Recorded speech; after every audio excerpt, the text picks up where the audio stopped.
buddy. How are you? I like the music. That's nice. Thanks, man. Good. Yeah, I know.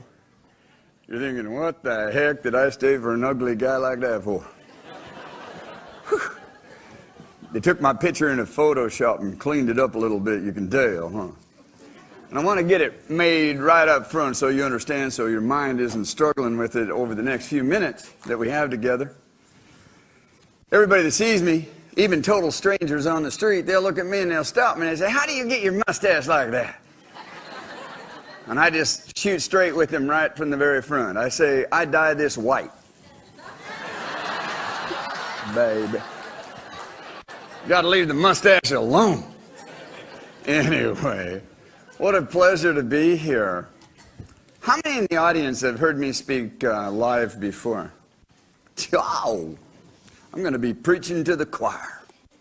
Oh no, it's great to have you here, and it's so good to see so many wonderful, familiar faces. If there's anything that I love, it's the Australians, and I say that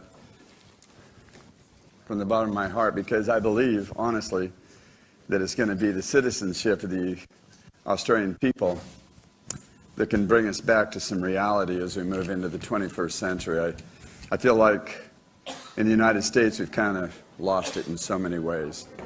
And what breaks my heart sometimes is I feel like we keep pushing our crap onto you. It's kind of nice having music in the background, isn't it? Yeah. I just hope they don't put on any stripping music, you know what I'm saying? Seeing me would scar you for life. That would not be a good memory right there. Anyway, we're going to be jumping into this thing and getting into some things that I hope that you will find logical and simple and reasonable. One thing I've come to understand in my life is that if things aren't simple, it's probably not true. Complexity is created in so many industries to create fear. And then with that fear, they use it to bully you and to get you to do what it is they want you to do. And I do lecture at a lot of medical symposiums. I'm invited into medical clinics. I speak in front of a lot of medical doctors and scientists within that industry, if there's such a thing. And I say that just simply because within the pharmaceutical medical industry, there is what is referred to as publishing prejudice. Most people aren't even aware that if you have a drug you want to bring to market, you pay a laboratory and tell them the result that you want. And if they don't give you the result that you're looking for, they don't get paid. In their own published medical journals of empirical evidence, of clinical studies that have been peer-reviewed, they openly admit an across-the-board 70% inaccuracy. Medical tests can get as high as 96% inaccuracy. Blood tests have one of the highest inaccuracies that there is, showing false positives to a condition. Makes me wonder if there's money in treating symptoms of disease. And in fact, in the United States alone, as of 2009, it's a $4.6 trillion annual industry. We take more prescription and over-the-counter drugs in the United States than all of the other countries on the earth put together. And we do this every year. And yet the Surgeon General of the United States stood up in national media and declared, "We are the sickliest generation of Americans to have ever lived." What? We take more medical drugs than anybody else? If they're that good for you, how come we're not the healthiest little critters on the planet? We're the fattest, we're the most diseased. Hell, in the United States, when I start talking about whole food, they think I'm talking about eating a whole donut. It's true. And then washing it down with horse urine. Oh, I'm sorry, Coca-Cola. Most people don't even know the number one ingredient in Coca-Cola is phosphoric acid. Google it. Find out where they get it. You're drinking horse pee every time you have one. But people don't care. They just don't care. They just want to be able to wash down their donut. And so it's kind of interesting, the things we don't know and we don't understand. As I go into this thing, I'm going to be saying some things that I know that some people in this room are going to find very offensive. And you're going to feel an intoleration towards me because it'll be perspectives that may be in opposition to your own belief that you have right now. But I just want you to know right up front as I jump into this, I'm not here to intentionally offend anyone. If anything, I love people. I do. I enjoy people. I talk to total strangers on the street every day. And the people that follow me around, the team, they all see it. I'll get on an elevator and I'll actually say, "Hi, how you doing?" Damn! You should see some of those. Just waiting for their floor. Good grief. We're the best trained little sheeple on the earth. We'll do what anybody in authority tells us to do. We believe in authority. You got letters on the front of your name or after your name, you must know what you're doing. Just tell me what to do and I'll jump in and do it. Because I'm just a good little sheep. So interesting. But what if the truth is in the 21st century that all authority is absolutely false? All of it. What if the only real authority that has ever existed is the truth? What if nobody has to tell you something is true? What if that's something you naturally, automatically know within every fiber of your being? We feel the truth. The hard part for some of us is when we hear a truer truth, it's hard to let go and take the blinders off. A lot of us like to act like I didn't see that. That would mean I'd have to change. I can't go there. I'm going to hang on to the truth I have. The hardest part is when you embrace truer truth, and then all of a sudden you come across what every one of our ancestors in their own vernacular of their tongue spoke in the ancient world as 24-karat gold nuggets of truest truth. Truest truth. That doesn't change. It's solid. It's foundational. You can stand on it. You can trust it. It's not going to change. And if you ever come across truest truth, so many people, because of the way we have been academically indoctrinated in our little factory schools, where we chant, learn pre-selected answers to stick in blanks on exams put into place by multinational corporations within that educational facility. We're such good little chant learners. We memorize the answers to put in blanks. We get a grade. And after 8 years at uni, we think we're somebody.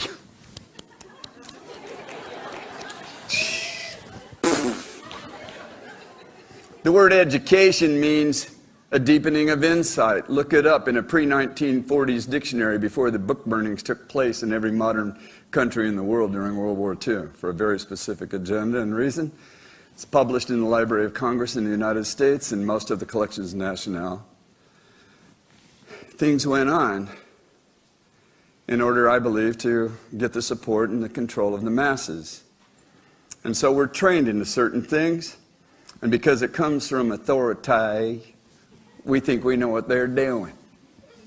So whenever I speak, like Johns Hopkins or Cornell Medical or UCLA Port, or out there at University of Florida Gainesville in the oncological studies, whenever I'm in front of a medical symposium, and it used to be I would never be invited. I was the enemy in the camp. They all know I hate their guts. I make no bones about it. We're doing more harm than good. And I'm not saying there aren't sincere practitioners of the pharmaceutical medical industry. The problem is you can be sincerely wrong and not know it. You can be doing more harm than good because all of the published studies, even with their own community, shows people do not die of cancer. they die of the treatments of cancer. I've never met any human in my life that died of cancer, but I've met thousands that have died of the treatment. I also know thousands that laid down that path and took a different route, and they're still alive to this day because they embraced principles of self-care. Here's what happened. Before you were born, your mommy and daddy got together for a bit of fun. Next thing that was going on, and nobody could see it, you, in the identity of a particle, as they referred to it in the 600s BC, Democritus and others, when they were theorizing about atoms, they took the word from the Egyptian culture, the NTR, the neter, the identity of you. A particle that is the smallest and not dividable. That's what individual means, not dividable. Today's physicists are still looking for, is there a particle that you cannot divide? They had it figured out a long time ago, guys. The identity of you took materials from your mom and your dad and organized through the intelligence that it brought into this cave of creation and wonders today called the womb, and developed a cell within about 7 days. The next 7 days, it went into mitosis, split into 2 cells. Next 7 days, doubled into 4, then to 6. I mean to 8. I'm a dumb American, okay? Then it goes to 16, then it goes to 32, and then it goes to 64 and 120. It just keeps going. After 40 7-day doublings, which is 9 months, 40 weeks, the house is ready to come forward into life and to take an inspiration of spirit, which is the Latin for air. So you come out of being a water breather into a spirit or air breather, and your house at that point in 40 doublings is made up of over 10,000 trillion cells. Each cell is intelligent. Each cell has a function and a purpose to perform, and that's all they will ever do. In spite of you blocking them, attacking them, shutting them down through your own ignorance or lack of willpower or belief in authority that wants to treat you to harm. Your body will never turn on you. It will never set against you. That is a medical lie. Whether it's a cone cell or a rod cell of the eyes, whether it's a skin cell, a bone cell, a heart cell, a blood cell, no matter what it is, it has one purpose, one, to keep you functioning and in a state of well-being from your first breath to your last. And do you know how long you're supposed to live according to your ancestors, who actually used to live that long in communities that were long-lived and disease-free? They took a look at every insect and animal, and they measured the time of full completion and construction of their bodies. However long that took, you could 5 to 7 times that and know the general lifespan of that thing. You've heard about cat years and dog years. That's all based in relationship to human years, based on how long it takes a cat's body or a dog's body to reach full construction. A human body takes 22 years. That's why anciently the number 22 is the year of mastery. It's completed. You 5 times that, that's 110. 7 times that, that's 154. Oh, but those in authority at the pharmaceutical medical industry has convinced everybody that because of them, we're living longer. Get in and look at the cultures and look at the studies. You're living longer than what? How many here have grandparents or great-grandparents that lived longer than their own parents? It's the truth. It's not going out there. It's coming down here more and more. It's an interesting little process we have to keep people in ignorance and to make trillions off their bodies, convincing them that we're trying to help them. And again, some sincerely are. But I make 2 statements every time I speak at a medical community. And every time I make these 2 statements, either 1, 2, or 3 people get up out of the auditorium, stomp up the thing, give me a little bit of sign language. They start throwing out expletives.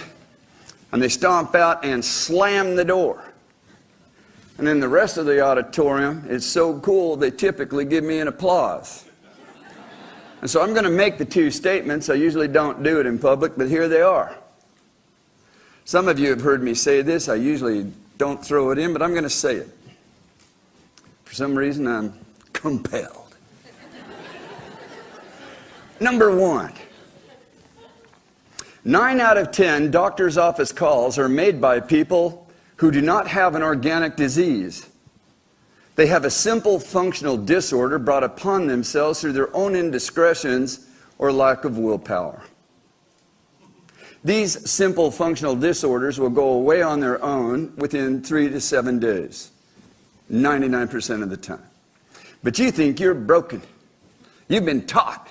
You need to run to an authority and be fixed. So you run to the doctor. 9 out of 10 do not have an organic disease. They have a simple functional disorder. You run to the doctor. The 1 out of 10 who actually has an organic disease has that disease condition because of the toxic damaging effects of the prescription drugs they were put on when they went to the doctor in the first place for the simple functional disorder. Yeah, let's give that one an applause right there. I hope you followed what I said. What I just said is a fact. It is a truest truth. There is no pharmaceutical, prescription, or over-the-counter drug in low dosages that is not toxic and damaging to you. And it will build residues over time as you are using it. If you keep going, you're going to have side effects. And it tells you right on the label. But nobody reads that crap. That's just a side effect. They don't realize that side effect was put there by marketing people, paid to do the right words for the industry. Do you realize there's no such thing as a side effect? Side effects don't even exist. There's only effects. Thank you. Thank you. It's true. It's like me flying into Sydney. I'm in a jet plane. I have a bomb. I want to knock down all the buildings. Just happened to kill 1 million people. That was just a side effect. I was after the buildings. Yeah, baby. That was just a side effect. So as we go into this thing, I'm probably going to become a little more offensive. But I just want you to understand, I'm not here to offend you personally. I'm not. And if some of you are sitting there and struggling and hating my guts already, that's all right.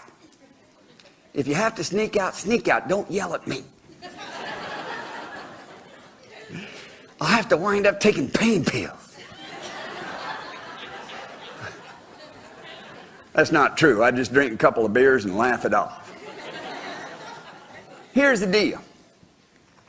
We're going to be jumping into this thing, and we're going to be talking about two passions that I have had in my life from the time I was very young.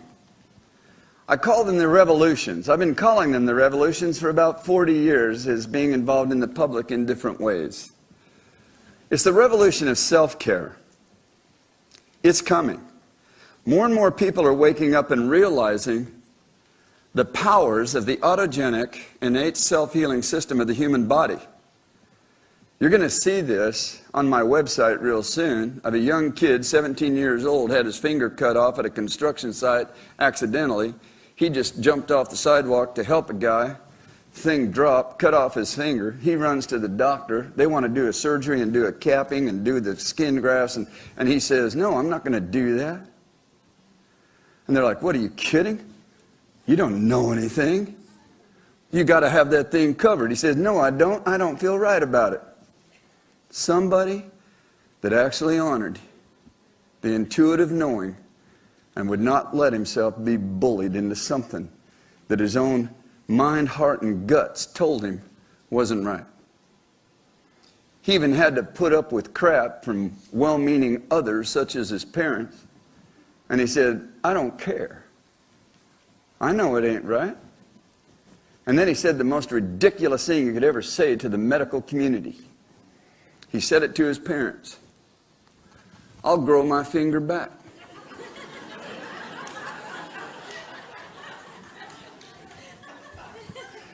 They begged him to please put down your fantasy imagination. You've been too creative your whole life, and it just ain't serving you no more. He wouldn't do it. 6 weeks later, the bone had grown out to the first knuckle. The dad forces his kid into the car because he wants the doctor to see this, because he wants to see what is going on. Take him down to the doctor. The doctor looks at it and says, man, I've never seen that before. And then the doctor took credit for it by calling it a medical miracle. It's funny how they take credit for things like that. That's a medical miracle. But we got to cap it, son. You're going to wind up with infection. You're going to have pain. You're going to have things. And then we may have to cut it right back off. Kid looked at him and he said, you ain't touching me. Ran out because he knew his dad would try to force him into the situation. Hitchhiked home. Got yelled at for it. 6 weeks later, went out to the second knuckle. 6 weeks later, went out to the third knuckle. The doctor took him back in at the second and the third, and the doctor was so shocked and blown away. He took an x-ray of the first, he took an x-ray and pictures of the second, x-ray and pictures of the third, and he said, that is unbelievable. I would have never believed that. The sad part is, it's going to be ugly because you'll never grow back your fingernail. And you're going to see the videos of all of this on the website. You're going to love this kid. Name's Jeremy Kelch. And 6 weeks later, that damn kid was growing his fingernail back. Took about 4 to 5 months and it was all the way back. He has perfect function. What a medical miracle. And it's interesting. Yeah, let's give him a hand. It's awesome what can be done here. People go in because they don't know any better. They have their tonsils out. How many here have heard of people's tonsils growing back? Show of hands. Look at the hands. Your adenoids grow back. It's hard to believe, but a kidney will grow back. You have damage to the brain because the brain is the most neuroplastic organ in your body, meaning that it can convert and change and heal and repair. It grows damage and things back faster than any other organ. It's just that people will not give it a chance because authorities are just barely starting to admit that the brain has neuroplasticity and can repair and grow things. It's just being studied, especially at Duke University, Durham, North Carolina. They have $500 million to study it. It's like cancer. It's so interesting what we've done in our society. Do you realize that in 1891, there were only 7 diseases? 7. There were only 12 medicines. And they all came from plants. Here we are 120 years later. There's 10,000 legally registered diseases that are funded, and weapons of war are being developed in the fight against that disease. Volunteer your time. Give your money to the charity. How do we go from 7 diseases and 12 medicines based on plants to 10,000 legally registered diseases, and now there are 561,000 patented pharmaceutical drugs? The word pharmaceutical comes from the Greek pharmako. Look it up. It means toxic and poisonous. You can't even have a patented over-the-counter or prescription drug within this industry with government control, because they get their little tax bit. Kickbacks. Lobbyists, politicians. Pharmaceutical industry builds all medical schools. They develop all the curriculum that our good little chanters are going to put in blanks on exams. They have been trained. But by whom? And to what end? 561,000 patented drugs. If we knew what we were doing, and I asked him this at Cornell Medical and Johns Hopkins, if we know what we were doing, how come there's more cancer every year, not less? How come there's more heart disease every year, not less? How come there's more diabetes every year, not less? How come there's more digestive problems?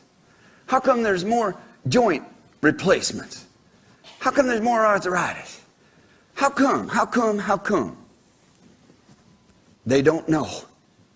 They just know that if they had about 1,000 billion more dollars, they might find an answer.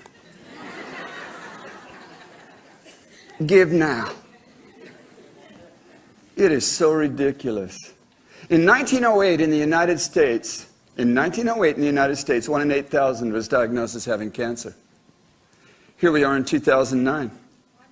We've spent over $3 trillion just in the United States since 1908 developing weapons of war in the fight against cancer. We took cancer on, full on, 47 years ago with the announcement of the President of the United States on the White House lawn in front of all the media. Everybody got behind it.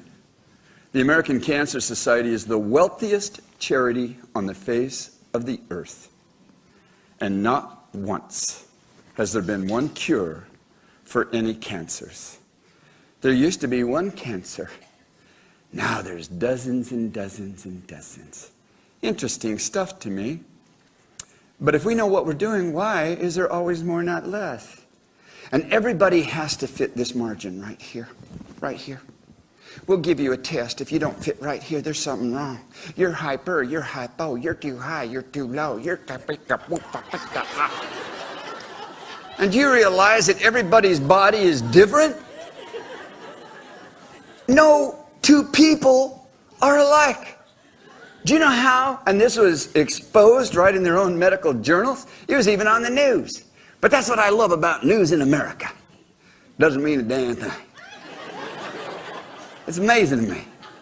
And now they're protected because it went out to the public. They ought to know better than to come to us. It was on the news.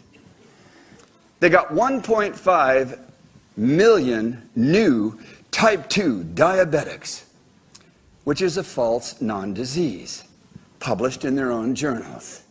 They call it bread and butter diseases amongst the doctors.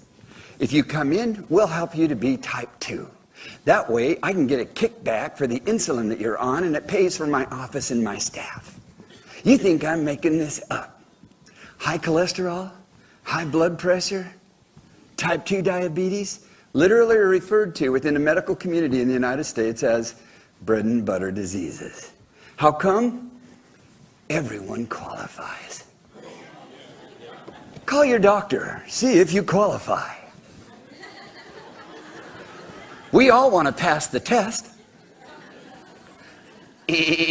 So, the way they got 1.5 million new type 2 diabetics, they dropped the glycemic scale 50 points. And they got them. How many are aware of that? It's the truth. It is the truth. So here it is. Here it is. Do you even know where insulin comes from? Have you ever even looked at it?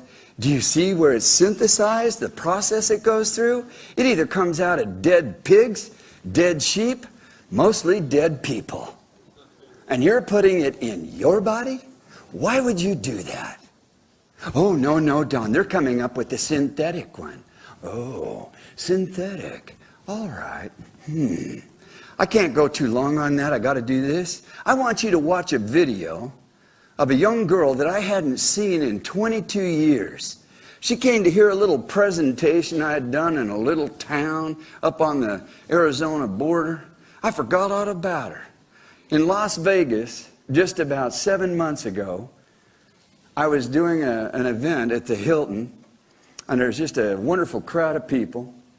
I get all finished, she comes running up behind me and leaps onto my back and throws her arms around me, as ugly as I am, and kissed me on the cheek and said, "I love you."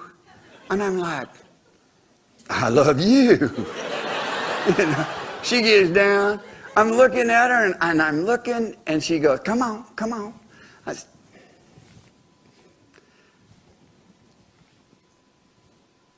"Donnell?" She goes, "Yeah, that's me." She said, "I want to do a little video. Does anybody here have a camera? I want people to know what you did for me and my family. I want you to watch this." Hello, I'm Donnell DeMarquesa.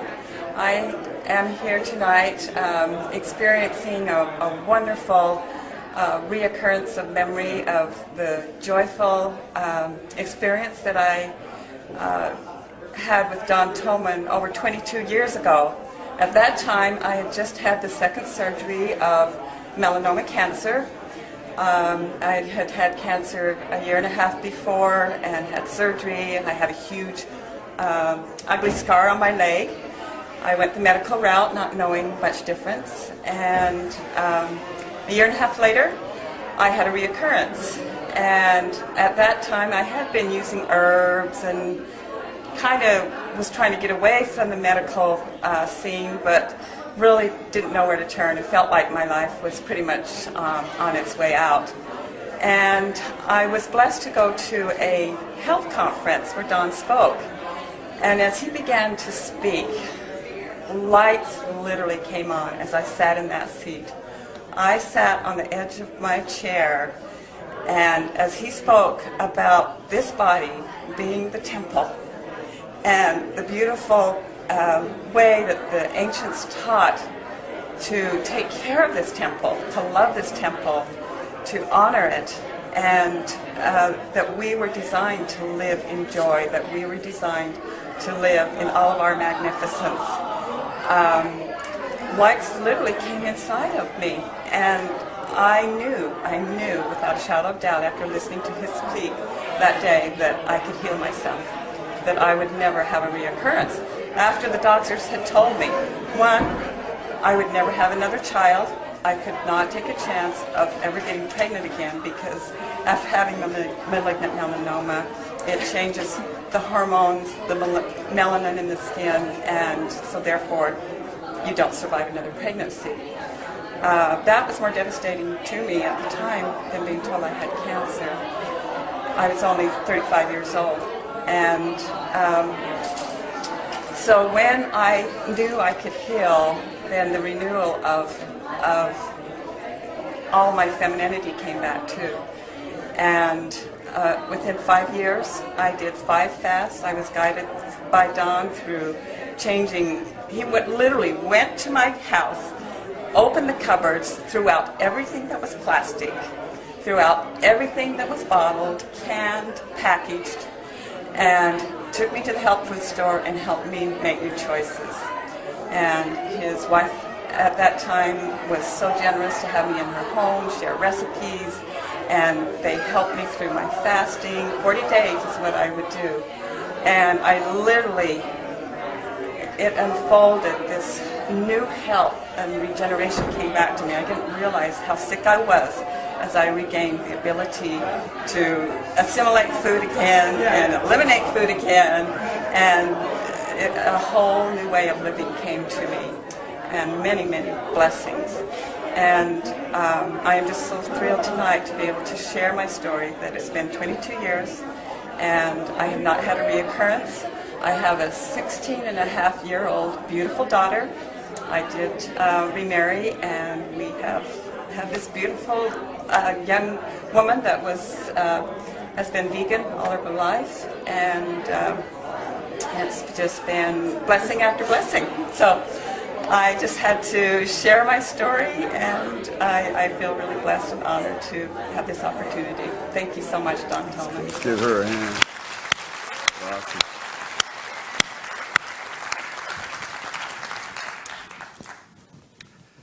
Through the last 40 years, I've had such a beautiful experience of being able to work with infants, toddlers, teenagers, adults, people approaching their 80s, and watch them get off what they were told was their deathbed, and watch them come back into life and live fully. And they've done it on their own. But it only seems to work if you can get enough confidence of having enough knowledge that you're strong enough to walk down that path. You can't serve two masters. You can't go over here and over there. You'll be poisoning and hurting yourself, and your body will struggle even more to get you back to completeness.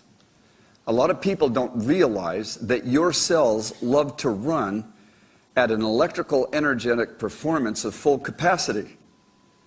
But because of some of the things that we eat and drink and swallow in the form of pills and capsules that we think are natural because it says so, I've gone to 33 different countries. I spent 17 years. I was looking for a natural pill and capsule plant, and I never found one. Maybe they're not as natural as we think they are. I think that some of them can be a stepping stone and have purpose for a short period. But we need to get back to some basic realities of what these cells respond to charge their batteries back up, because our capacity goes down. If you're running at half a battery charge within the system, you may feel kind of all right, but you're just not as strong as you were. You just don't, you know. And when you start following principles of health and principles of life that cost you nothing, and that's the sad part. If it's free, it must be worthless and a lie. So far, they haven't been able to capitalize on charging you for the air you breathe. It will come. They have attacked water and poisoned so many of the water systems.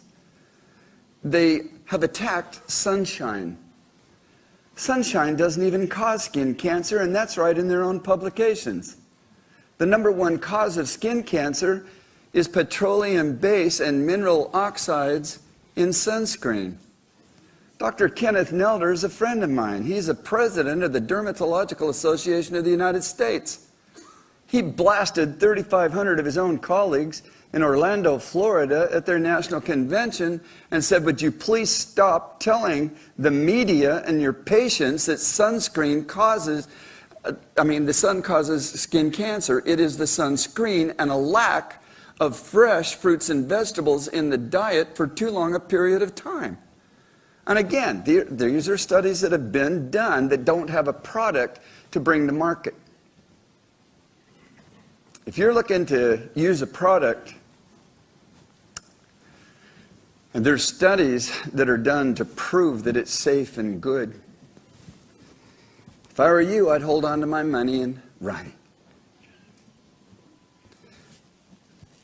This is what's being attacked. Oh, tomatoes, they'll kill you. Apples, are you kidding me? We've known for over 40 years that apples are no good. Celery, tisk, tisk. A little bit of fiber, so what? Food is always attacked within this pharmaceutical medical industry. It's always a plant, whole food, that has something wrong. And not only that, all of the studies show that the nutritional components of food is not what it used to be. It's dropped almost 30% in 40 years. If that's true, if that's really true, and this has 30% less nutrition, which I think is a bunch of crap and helps to market stuff, but if that's true, eat 2 of them. Here's the deal. I've seen this spectral analysis done at Arizona State University in the agribusiness department.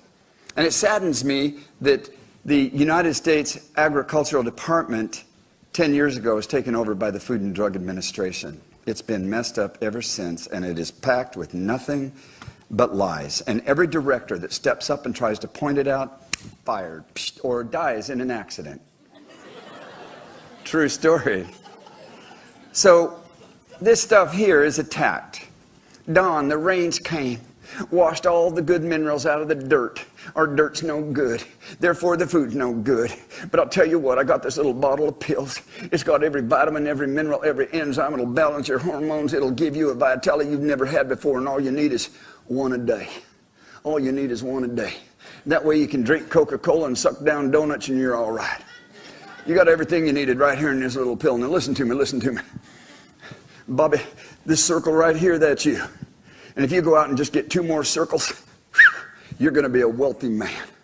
All you got to do is get 2 more circles. They'll be buying bottles. They'll get 2 circles. Bobby, pretty soon that's 4 circles. Almost sounds like cells dividing in the body. You're going to be rich. People sucking down pills. And then they wind up going to the doctor. Something's wrong.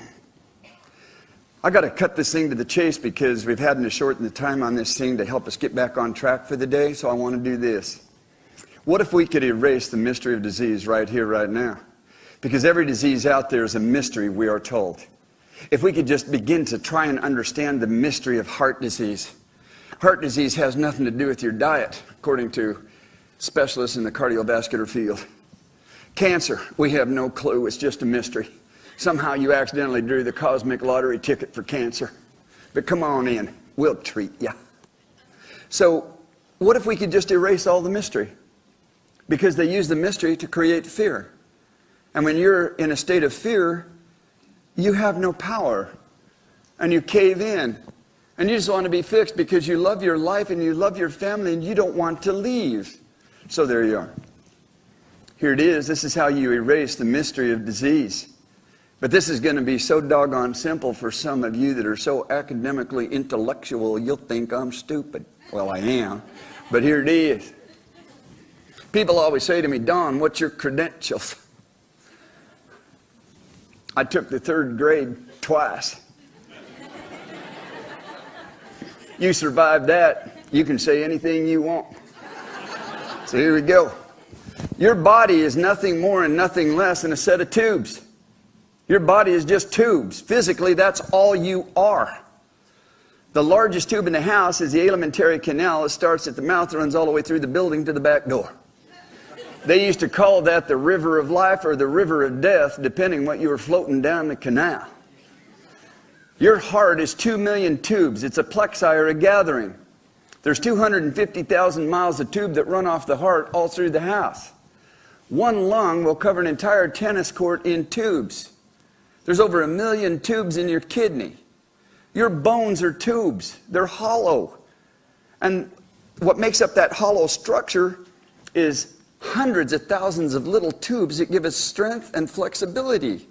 You are like totally tubular, dude. You're tubes.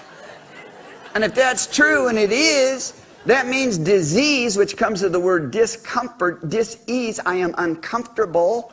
It means something has gone wrong with a tube. Where's the mystery? There's only so many things that can happen to tubes. They can be cut. They can be burnt. They can be smashed. They can become weak in their lining and balloon and burst. And they can get clogged up. That's about it right there. And it's interesting because in all of the published journals, what it shows is that somewhere between 90 to 95% of all diseases is clogged tubes. And the problem is we go after symptoms. We don't go after cause. We treat, in the pharmaceutical medical world, symptoms of discomfort. The problem with that is the symptom is not only a signal that something's wrong with a tube, it's also the avenue of release of the offense. And I'm not sure you're following this. I'm going to run through a quick little deal here. Here it is. What causes the tubes to block? Foodless foods and lifeless drinks and pills and capsules and all kinds of crap that we have. Look at the people that use antibacterials. They love it in the pharmaceutical industry. That's 1.6 trillion right there, just in the United States annually. They've got us all germaphobes. Hell, I used to eat dirt as a kid and laugh it off just to make my friends think it was funny. I'm not dead. Pretty soon they were eating dirt and we were all giggling about it. We'd have dirt parties. We'd go walking along with an ice cream cone, thing would fall off, just stick it on and keep going. 3-second rule, that's what we'd say. 3 seconds. Hell, germs. There are an infinite amount of things that are so microscopic we can't see them. And the truest truth is they were probably here a long time before us. And we live in a symbiosis with them. Unless we do certain things to where those that want to live in the house that don't belong can start to overwhelm it. And so there's simple ways to get rid of those and to reestablish the ones that are supposed to live here by design. But it's so interesting what we do. Antibacterial gel, antibacterial wipes, antibacterial sprays, and it just goes on and on. You have that crap in your home, you should see the list of over 30 symptoms of disease that you're going to be going to your doctor for to figure out how to be fixed. And all you had to do was go in your house and throw all that crap away and get out of your house, because it sublimates into the air 24 hours a day. And when you go to sleep and the body goes in its physiology to a lower breathing pattern, and now you're sucking it into your lungs all night long, guess what? You're going to have some symptoms you don't want. You won't even know that your own home environment is causing it. Symptom means a sign or a signal of something else. Look it up in a good dictionary. A sign or a signal of something else. The something else is an offense. Here's how the scene goes. You're walking along one day, pretty soon you're like, and you feel like you need to puke. If Grandma would have saw that you needed to puke, she'd have said, drink a glass of water, stick your finger down your throat and puke. Something's trying to come out. Oh, Grandma, are you kidding me? They call it nausea. That's Latin for I need to puke. But we don't know that. That's a disease. Grandma, do you not realize that nausea could cause you to become dehydrated? Unless you drink some water. So there you are. You run down and you get your modern miracle weapon of war in the fight against nausea. You take the thing and it's a neurotoxin that blocks the brain from being able to signal the stomach so it'll convolute and get rid of the problem. You've shut it down. You think, the age in which you live. Felt like needed to puke, took a pill. I'm good to go. Problem is, the offense still sitting there. You just shut down the symptom, which is the avenue of getting rid of the cause. Are you following me? Now all of a sudden you're walking along, you think you're good, you just added more poison to the original offense with that toxic drug. You don't know that. You're a good little believer. So there you go. Pretty soon the body wakes up to what's happening and goes, whew, we got to run this out the, back door. Ooh, they call that the runs, because you feel like you better run. Nobody wants to deal with that crap. So there you are. Grandma seeing you at the runs, she say, girl, you get yourself in the bathroom, you give yourself an enema. Or you go down and see a colonic therapist. Those people do good things, cleaning up the house. That's all it needs. We need to clean the house. If you don't want to do that, get a glass of warm water, take a tablespoon of Epsom salts, drink it. It'll flush it out. You're like, Grandma, are you kidding me? I can't be doing that. That's disgusting. I'm going to go down and I'm going to get an anti-diuretic medication. Diarrhea is Latin for you got the runs. You take the medication in the fight against the disease of diarrhea. Diarrhea, we're told, can be dangerous because you can become dehydrated unless you drink some water. So there you are. You take the medication, dries it all up. Hell, you couldn't poop if you wanted to. But you're happy because you took a miracle drug. 400 million did the studies just to bring that to you. So there it was. You dry it up, pretty soon the brain gets involved, says, Bobby. Yeah, boss. I'm calling down because there's a real offense in the house now and it's getting worse. I know, boss. Bobby, I thought I told you to throw it out the front door. We tried, they shut us down. The boss says, oh yeah, I remember that. Didn't I tell you to run it out the back door? Yeah, boss, they dried that up. We can't get it out of the house. Boss? Yeah, Bobby. What are we going to do now? Well, Bobby, we're going to do the only thing we can do at this point. We're going to absorb it through the mucosal lining, through the colonic wall, put it into the interstitial tissues. We're going to get the lymphatic stream involved. We're going to collect it, and we're going to shove it up to the lungs. It's going to take several months, but we'll get it there. Boss, why are you going to run it up to the lungs? Well, Bobby, when I designed the lungs clear back there in the womb, I created the ability of the lungs to create huge gobs of mucus. We'll surround it. I'll create a cough response. We'll hack it right out the front door.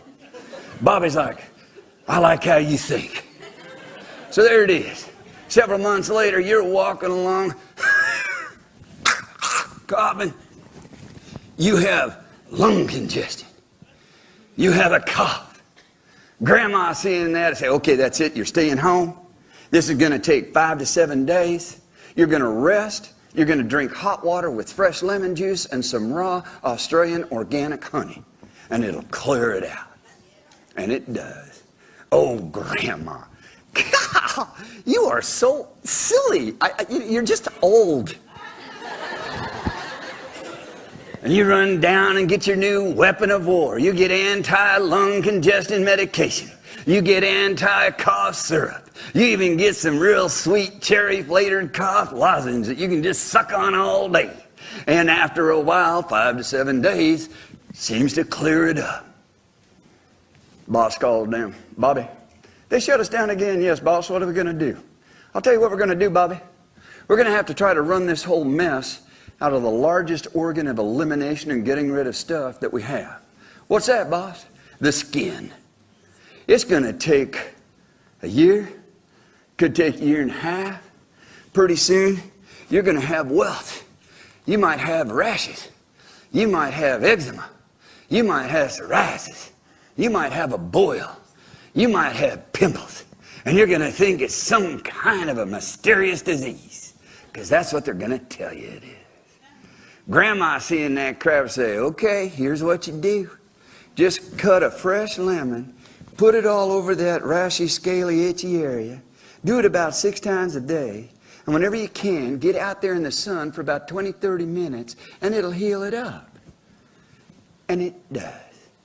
But you don't know that. That is too silly. You don't want to be putting lemon on you, getting in the sun, because in July 1967, and Grandma must have forgot, because it was announced that on that day, the sun came up, had changed its mind about loving people, and wanted to kill them all.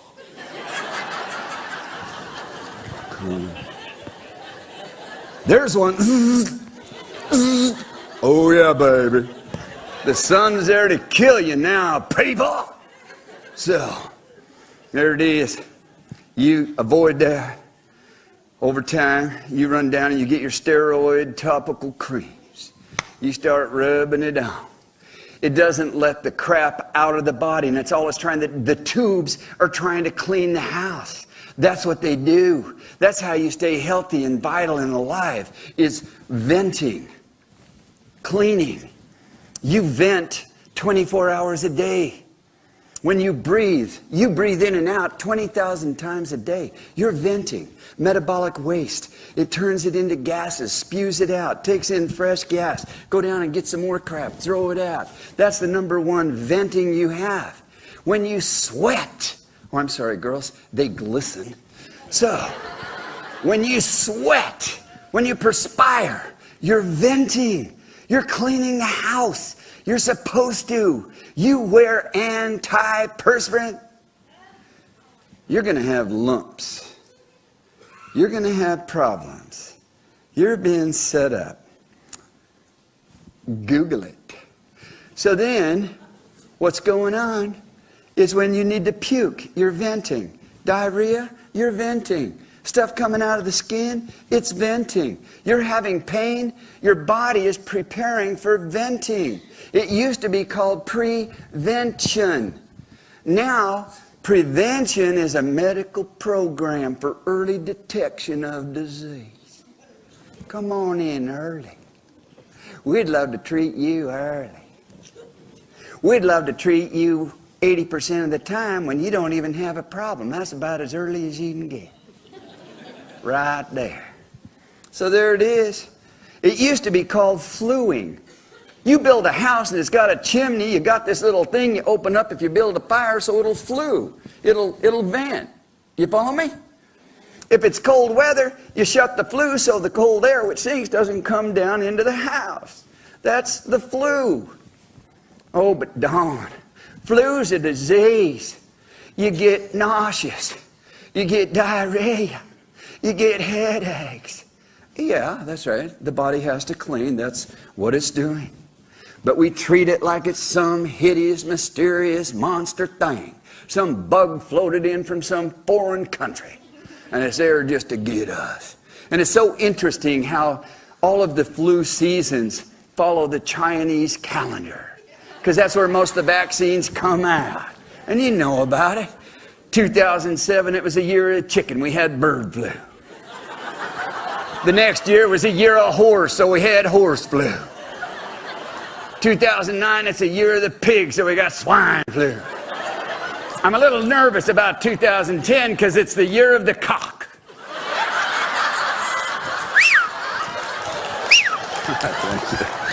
There it is.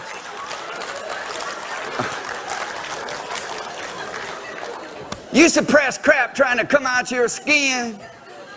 It's going to drive it through the... I couldn't resist, sorry. It's going to drive it down through the epidermis, into the dermis, into the interstitial tissues. The boss is going to call and say, Bobby, they've shut us down again. Bobby will say, yeah, boss, what are we going to do now? Boss say, we only got one last thing we can do, Bobby. They're not stopping. They're fighting us every step of the way. They're not walking much. They're not drinking enough water. They're malilluminated. They're afraid of the sun. They're not doing anything, Bobby, to help us here. We're going to have to build an internal self-containment unit. A what, boss? A garbage can, Bobby. A garbage can. We're going to have to build a garbage can, construct it, and start driving everything into it. Oh, that's right. They call it tumor, which is Latin for internal garbage can. We try to act like tumors are some mysterious thing. It is not. Your cells are intelligent. It knows what it's doing. You got some waste material that's all blocked and stuffed up, and so it's trying to build it and contain it. I keep spitting. I hit you with that spit. No? Yes? Let me get closer. I'll get you good. No. So there it is. It builds a tumor. You go to the doctor. What are we going to do? Well, we'll stick it with a needle, which will release everything inside out to the body, make things worse. It'll cause inflammation and infection, but that's okay. We'll give you some antibiotics and painkillers, and then we'll send it off to the laboratory, which has a 70% false positive inaccuracy. We'll believe in it, and so then we'll cut the lump out. Oh, doctor, after you wake up the next morning, did you get it all? Yeah, we had to take a lot of good flesh out around it, but we got it all. Oh, thank you, thank you. Just take your pain pills, your antibiotics, and you can go home. Oops, nope, you picked up a golden staff. Stay here a little longer. Most dangerous environments on the earth is the hospitals because they use more antibacterials and antibiotics in that environment than anywhere else on the earth. There are people that go in for a simple test and die within 72 hours because of the infection they get. And so there you are, doing your good little sheeple thing. You cut out a tumor, 100% guaranteed, you're going to have more. Because the boss is going to call down, Bobby, I thought I told you to build a garbage can. Well, did you? Well, where is it? We don't know. Somebody broke in one night and stole it. It's you. The boss says, Bobby, who in the hell would break into a house and steal a garbage can? He says, I don't know, boss. We think they were on drugs. There were drugs all around the site. So that was it. What are we going to do now, boss? Bobby, if these things are going to be disappearing on us, then we need to build 3 more. It's going to take us about 9 to 18 months. All depends on where we decide to put it in its safest area to protect this body we're dealing with. but we're going to grow some more. How many know that that happens all the time? So now they go in, they can either decide to cut it out again, or they radiate it. All of these procedures are cancer causing, and they know that. You wind up with chemotherapy. Those are some of the most dangerous, toxic carcinogens that you can take into the body. But the whole philosophy is fight fire with fire. This is a war. They think they're going to kick our butt. We'll kick their butt. Pretty soon they're burying you. Hey, we did all we could do. Thanks for coming in. Leave the check on the table. And it's sad. It breaks my heart. Because I've had the beautiful but heartbreaking experience of seeing the truest truth of the abilities of the human body to heal itself, to complete itself, to clear itself. But it's only when we understand principles of health in its simplest form. Your ancestors understood foods in ways that was so brilliant. They looked at a tomato and they knew a tomato, even though it's sliced the wrong direction, it has 4 chambers. It's red and has 4 chambers, just like the heart. Your ancestors believed that because it looked like the heart, it was heart food. Now there's studies that are published without trying to bring a product to market that shows that tomatoes are heart food. You know, you can look at cauliflower. They come in what we call heads. And that exactly looks like a dissection of the brain. It is the most brilliant presentation of all of the brain structures. And it comes in a head of cauliflower. Broccoli does the same thing. It's a head of broccoli. And you look at those structures, again, it's the dendritic branchion and the neurons and everything else within the convoluted mass of the neocortex all the way back to the visual cortex. And it's just brilliant what this is. Walnuts. A walnut looks like it has a left and right hemisphere, just like the brain. And when you look at it, when it's complete, it's got the upper cerebrums, lower cerebellums, it's got the wrinkles like the convoluted druidic folds. And now they know that walnuts have one of the highest concentrations of omega-3s, 6s, 9s, and the oils remove lipofuscin plaque from the areas of the brain that cause memory loss. It restores memory. So, go nuts. They call this an almond. The Latin for almond is amygdala. That's part of the brain that looks just like an almond. And now they know that almonds target the neurochemistry of the brain within the hydronium fluids that generates emotional molecules of happiness and joy. Cool stuff. An avocado. You can look at an avocado, and I got to tighten this up real quick. It looks like a womb in a cervix, just like the female. It has one swollen seed, like a woman who is pregnant. Fascinating, because they realize now this contains the nutritional components that our ancestors said would reduce complications in delivery. It would help a woman to lose unwanted weight, balances female hormones. This is one of the best hormone replacement therapies that they know of. The problem is there's no money in it. And it's interesting to me because it takes exactly 9 months to grow an avocado from a blossom to ripened fruit. It's almost like this stuff could be more than an accident. It's almost like it's designed for us. A sliced carrot looks like it has an iris with radiating lines. Looks just like the human eyeball in its pattern. Ancients believed it was good for the eyes. Now we know if you eat 1 medium-sized carrot for 7 days, it increases blood supply to the eyes by 25%. It not only brings what today is called carotenoids, and it's so funny how they market all their pills. Hi, you can get 1 bottle of lycopene, which is good heart food. Lycopene is Latin for red. Red food. Here's carotenoids. That's Latin for orange food. Do you realize there are anthocyanins? It means blue, purple food. Oh, and look at that celery. The ancients believed that was a bone. It looks like a bone, snaps like a bone. It's almost as hard as chewing a bone. And now they know it's 21% phytolytic or plant sodium, and your bones are 21% sodium. And this has over 9,500 nutritional components that target bone density.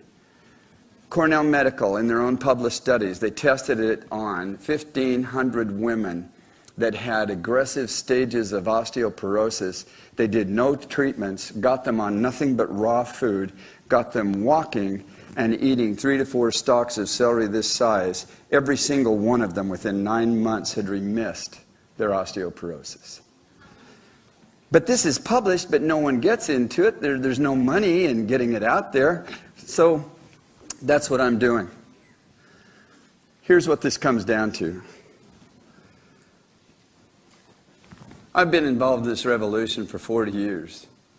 And now it's finally hit a point to where it's gaining critical mass, and more people are becoming passionate and interested about understanding health.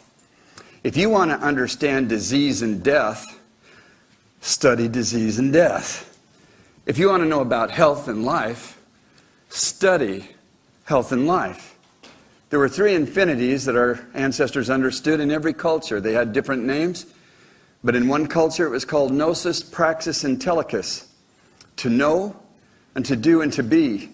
That as you know something, you can do that which you know. That as you do that which you know, you become that which you do. And in that becoming, it takes you to a higher level of awareness to be able to understand new things. And so that's why they call them the 3 infinities: to know, and to do, and to be. Ever growing in knowledge, ever growing in abilities, ever growing in who we are and in the state of capacitance that we become. So that's what I finally brought after 17 years of climbing through dusty old catacombs and bibliotheques and museums and everything else, looking for an ancient sacred meal that was called the Meal of Hercules by one group. It was called the Teocallis meal by another group. Others called it pulse, which was from the ancient Arabic and Hebrew Essene peoples, called the Ziorgim. It was supposed to be one of the most sacred meals on the face of the earth. I spent 17 years of my adult life looking for it, and that's how I came across what I feel is some of the most precious information that can exist back in our world today. And I finally now, thanks to technologies, have a platform to where this is going to go across nations and across continents. I asked a couple of people, just so I could demonstrate this before I shut up here, if they would write down lists of words for me so that I could try to demonstrate to you what ancient scholars used to do in the learning method. Academics, which means trivia, was put into place in the year 326 AD with the burning of Alexandria and the murder of the scholars. Scholar means to observe. And upon that observing, you ponder. And when you observe anything out of true interest, you naturally learn and understand, and then active contribution from imagination and creativity lifts you into an epiphany and a moment of inspiration where you get it. And you not only get it, you can take it to the next level and add to the base of knowledge and understanding of the people. Are those people here that wrote down word lists? If you're here, will you run them up here? Anybody? There's one. Do you mind passing it over to the side, and who's ever on the end, they'll run her down? Stand up and yell out your name. Stand up and yell out your name. Yeah, Richard's my name. Whoa, there you, okay, who's this over here? This Richard here. Yeah. And so, and this is? Fred. Fred and Richard. You wrote down these words from your own memories and imagination, true? That's true. And you kept them until just now. In other words, I didn't take them, look at them. True? That's right. Okay. Thank you for doing this. They saved us a bunch of time. Let's give them a hand. Thank you so much. Okay, cool. Hope this works. I had them write it on blue paper. I actually gave them the blue paper, and they wrote this down for me, because we all have a photoretentive color. And it used to be taught in the ancient world. Once you've found your photoretentive color, and there's methods to do that, and that's what I'm going to be sharing with you in this thing, you'll know the colors of foods to eat on a daily basis if, in fact, on that day you're eating. But it's good once in a while to go a day without eating and just having liquids. But you're going to learn all that. But there's colors of food that enhance this capacity. And so I want you all to become functional in this stuff, but this is list number 1 through 25.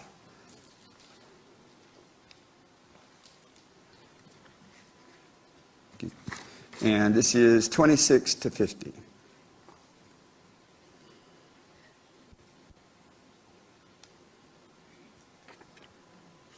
All right, how'd I do? No, okay. To speed this up, I just need somebody to volunteer to be a judge. Oh, good, here comes one. Okay, thanks, man. Whoop, you got her? Okay, here we go. We won't have 2 microphones, so what we'll do, that's what we'll do. We'll do this list first. Which list do you have? The 26 to 50. 26 to 50. Why don't you just call out numbers between 26 and 50? I'll say a word. If it's correct, just say correct. And if I'm wrong, just say correct. I'm kidding. I do better that way. If I miss it, just go, eat, and I'll look at it. Number 33. Number 33, is it morale? Correct. 50. 50, reality? Correct. 26. Aberration? Correct. Aberration. 46. 46. Preparation? Correct. 28. 28, clarity? Correct. Good. 36. 36, is it wealth? Correct. Good list. This is 42. A couple of more, yeah. 42, cruise? Correct. 38. 38, dedication. Correct. Okay, so we'll stop right there. I mean, you get the idea. Okay, and then if you'll hand her the mic over there. Thank you. Appreciate that. There she goes. She's not watching, is she? There she goes. Thanks for doing that, sir. Appreciate that. Okay, you have, 1 to 25, I guess. Yeah, 1 to 25. Okay. I'll tell you what, I'll just read through the list. Yep. And you stop me if I miss one, okay? Okay. Do you want me to go forwards or backwards?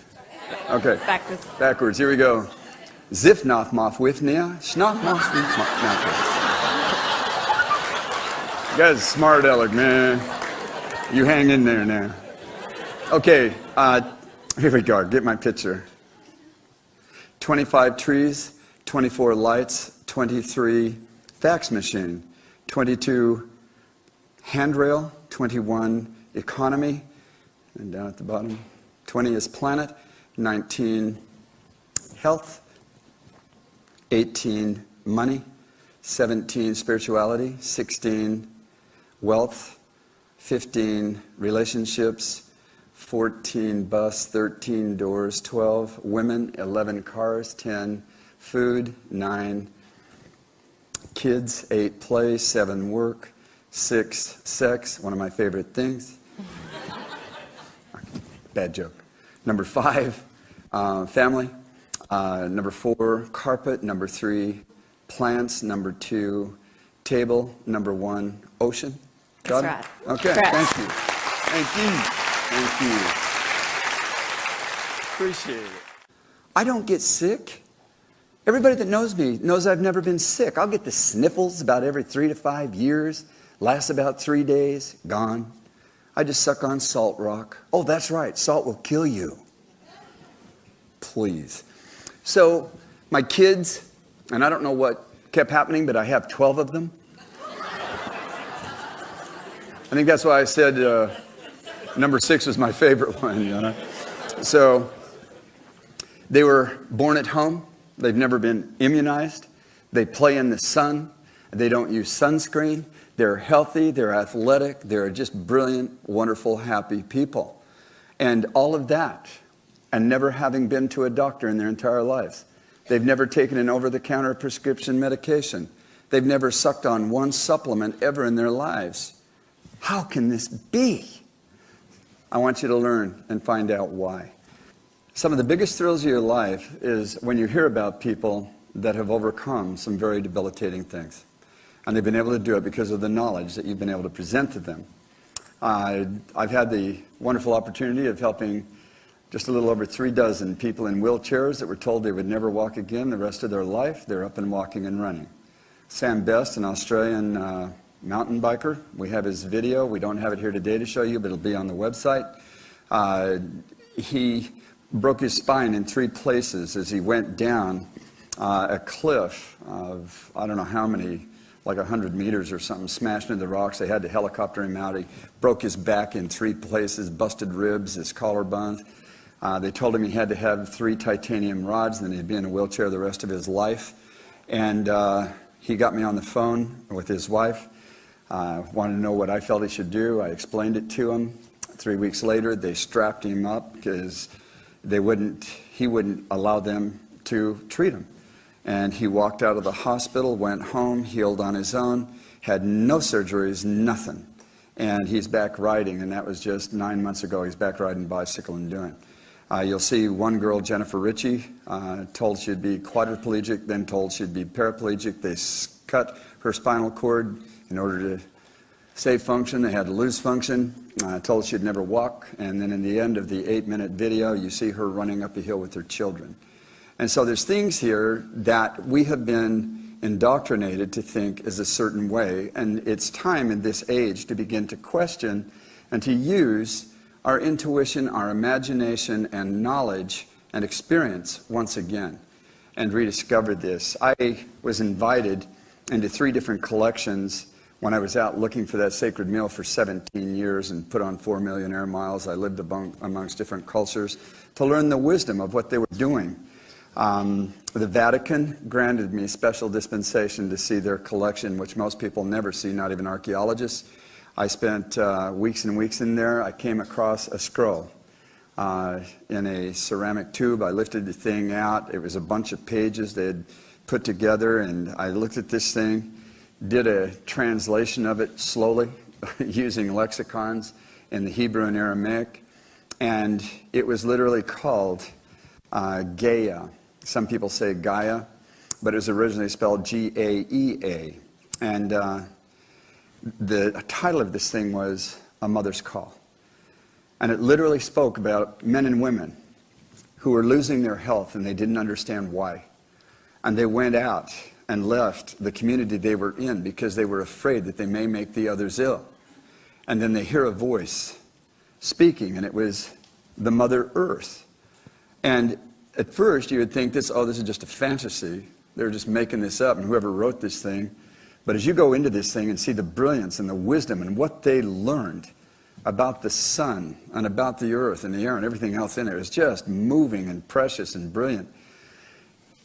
But it reminded me of the Carib Indians in the Caribbean, who to this day in their oral traditions proclaim that their people heard the voice of the earth, because corn or maize did not exist on the earth. Botanists know that it's man-made from a brilliant putting together of cereal grains and flowers and blossoms, and they came up with yellow and red and blue and white. And they claimed that they heard the earth speak which ones needed to be brought together, and there it is. Botanists to this day are still trying to reverse track it and see how, and they haven't been able to do it. But a lot of people don't realize that the reason it's called an ear of corn is because that's the translation into the English that they had of ear in their own tongue. The mother spoke to them. I love you people. Thank you. Thank you. Thank you.